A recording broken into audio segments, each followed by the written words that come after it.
Temps de parole ce matin, premier temps de parole, on reçoit Aël Anzis, le patron d'EFO, pour revenir, notamment pour commencer, Samuel, avec vous, sur ce conflit social à la Sodifram. Oui, Aël Anzis Amidou, bonjour. Bonjour. Alors hier, premier jour de grève à la Sodifram, au groupe de la grande distribution Sodifram, ça avait été annoncé par Force Ouvrière il y a maintenant quelques jours. Et puis hier, fin de journée, suspension du mouvement. Que s'est-il passé ? Y a-t-il eu des avancées emportées ou d'autres raisons ont motivé cette suspension ? Écoutez, il faut d'abord comprendre le fond du problème, ce qui se passe à la Sodifram. C'est qu'initialement, nous avons présenté une liste de candidats et EFO et a remporté les élections. Donc on était majoritaire, on est resté majoritaire. Je ne sais pas ce qui s'est passé dans les mois qui ont suivi, mais il se trouve que le secrétaire du comité d'entreprise et mon délégué syndical nous ont faussé compagnie, comme par enchantement. Donc, est-ce qu'il y a eu intimidation ? Est-ce qu'il y a eu... je n'en sais rien, mais là, pour moi, c'est douteux. Et quand vous dites faussé compagnie, ils ont quitté l'entreprise ou ils ne correspondent plus avec Force Ouvrière ? Ils ont quitté Force Ouvrière. D'accord. Voilà, parce que j'ai émis certaines recommandations, parce que pour moi, un délégué syndical ne doit pas manger avec le patron, rigoler, s'amuser avec le patron, alors même que l'organisation syndicale Force Ouvrière est en conflit ouvert avec ce groupe de la grande distribution qui a osé mettre à la porte, licencier, virer de façon vraiment froide 5 délégués de Force Ouvrière sans même avoir d'état d'âme. À l'issue du conflit de 2014, on rappelle. Voilà, du conflit de 2014. Donc moi je pense que les recommandations que j'ai faites aux délégués, ça ne leur a pas plu. Pour eux, ils veulent une certaine indépendance d'approcher l'employeur, de faire ce qu'ils veulent. Mais à Force Ouvrière, nous on est une organisation syndicale. On n'est pas là pour des intérêts personnels. On est là pour l'intérêt général. Quand on est délégué syndical, on a un mandat. Le mandat, il est donné par le secrétaire général de l'union départementale. Donc, moi, quand je donne un mandat, je fais confiance. Et quand je fais confiance, c'est pour qu'on utilise le mandat pour l'intérêt général, mais pas pour des intérêts personnels. Donc, j'ai fait un rappel à la loi. Et là, j'ai eu la surprise, on m'annonce que c'est la secrétaire du comité d'entreprise avec le délégué syndical démissionne de Force Ouvrière. Je dis, ok, d'accord, vous démissionnez de Force Ouvrière, mais rappelez-vous que vous avez bénéficié des voix de Force Ouvrière. C'est grâce à Force Ouvrière que vous êtes aujourd'hui au pouvoir. Ayez la décence de démissionner de vos mandats. Parce que moi, j'aime pas les improfiteurs. Ce qu'ils n'ont pas fait pour le moment. Non, ils n'ont pas fait. Donc moi, j'aime pas les gens qui en profitent d'une situation. Le droit syndical, le syndicalisme, c'est pas un jeu. Mais c'est du sérieux. Donc à partir de là, on est loin, de la plateforme revendicative. A changé d'interlocuteur. L'employeur ne veut plus écouter Force Ouvrière. L'employeur ne veut plus dialoguer avec Force Ouvrière parce qu'il a les faveurs du comité d'entreprise et aussi les faveurs des élus du comité d'entreprise. Parce que l'élément central du comité d'entreprise, c'est le secrétaire du comité d'entreprise. Et le secrétaire du comité d'entreprise, il a quitté Force Ouvrière par lâcheté et trahison. Il faut le dire, c'est ça. Donc la voix des salariés EFO n'est plus entendue selon vous ? Non, il n'y a pas de dialogue. À partir du moment où la secrétaire du comité d'entreprise a démissionné pour des raisons inconnues, on ne connaît pas les raisons. Est-ce que c'est pas des fins personnelles ou c'est... Pourquoi ? On ne sait pas. Donc aujourd'hui, le dialogue social, il est rompu avec l'employeur parce que l'employeur se sent quelque part à l'aise face à un secrétaire du comité d'entreprise qui est peut-être en sa faveur. Donc aujourd'hui, le conflit, il est ouvert. Pourquoi ? Parce qu'il y a eu un NAO. Attendez, excusez-moi, juste une petite précision, parce que j'essaie de comprendre, parce que vous jonglez avec. Oui.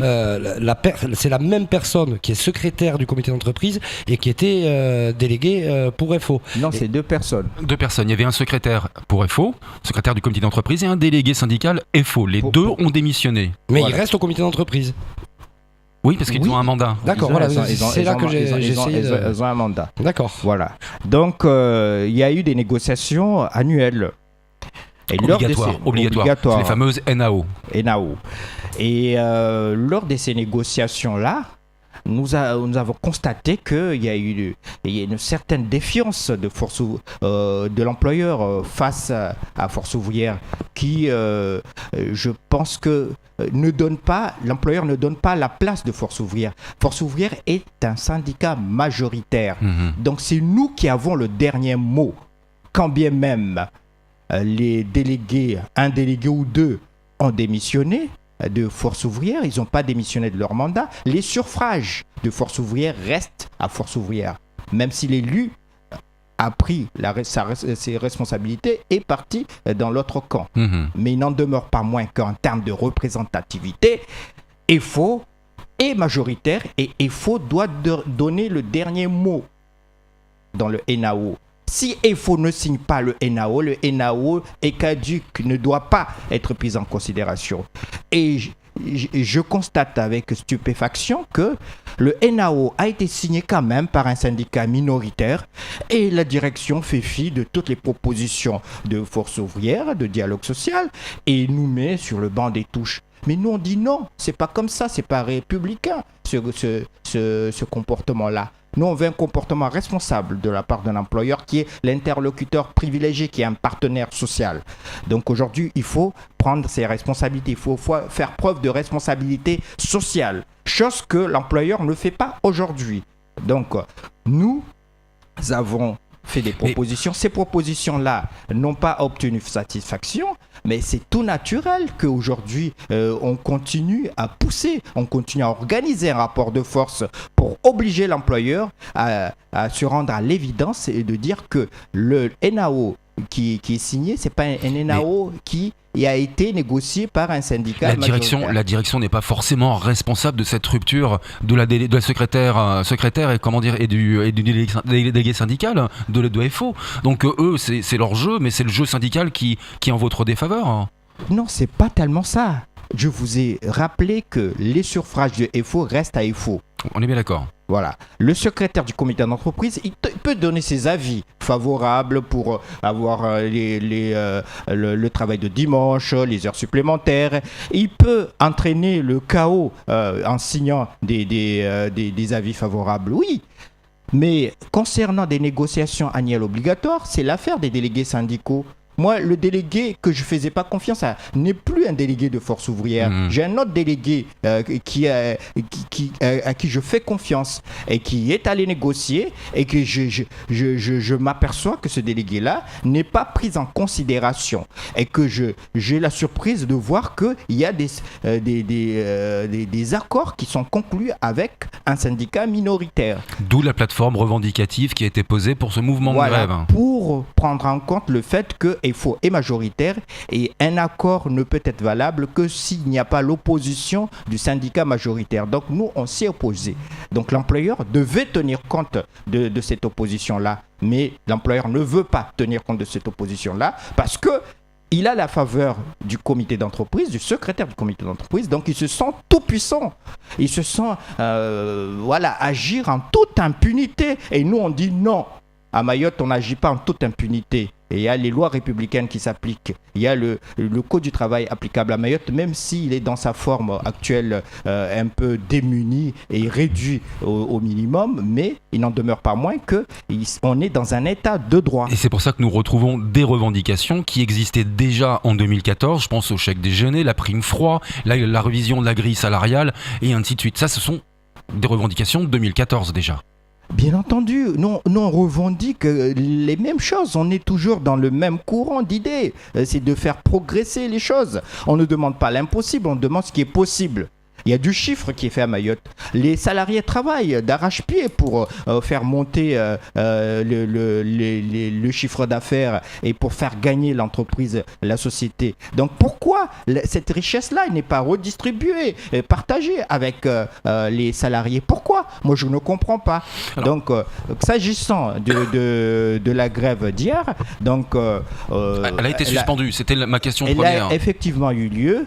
Nous avons été approchés par quelques familles de salariés qui nous ont proposé de suspendre cette grève-là pour respecter l'ambiance d'aujourd'hui. On est en L'esprit Ramadan. du mois sacré de Ramadan. Voilà, là, le Ramadan, c'est pas tellement un esprit combatif, c'est un peu la paix de l'âme, la paix de l'esprit, l'élévation. Donc, on a compris, on a soumis cette proposition-là à l'Assemblée générale qui a, à l'unanimité, accepté cette proposition-là de suspendre et de remettre ça à la fin du mois de juillet.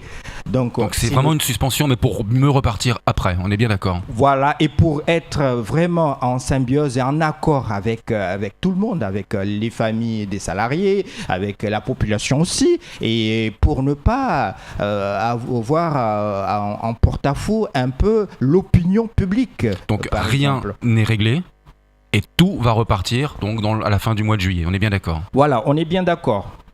Alors, quelle forme, en conclusion, Samuel, quelle forme prendra la grève au mois de juillet? Est-ce que vous avez décidé avec les délégués, avec les salariés pour le moment? Est-ce que vous avez envisagé de faire, comme c'était reparti hier, un blocage de dépôt, ou comme c'était en 2014, ou il y aura une autre forme peut-être plus délicate? Plus sévère. Écoutez, les stratégies syndicales ne sont pas faites pour être dévoilées, parce que ce sont des stratégies. Mais en tout cas, en résumé, nous utiliserons toutes les formes de grève possibles pour construire le rapport de force nécessaire pour faire plier l'employeur et lui faire savoir que Force ouvrière est un syndicat majoritaire et il a droit au respect et à la considération, un minimum de considération, pour travailler ensemble, pour pouvoir amorcer un dialogue social qui sera profitable pour l'ensemble des salariés et peut-être même pour la population de Mayotte. Cela a le mérite d'être clair, en tout cas. Merci beaucoup, Elan Ziz. Flo. Merci beaucoup, Elan Ziz, d'être venu vous exprimer sur le plateau. C'était votre temps de parole. La grève chez Sodifram est suspendue, en tout cas. Tout de suite, la suite de nos programmes.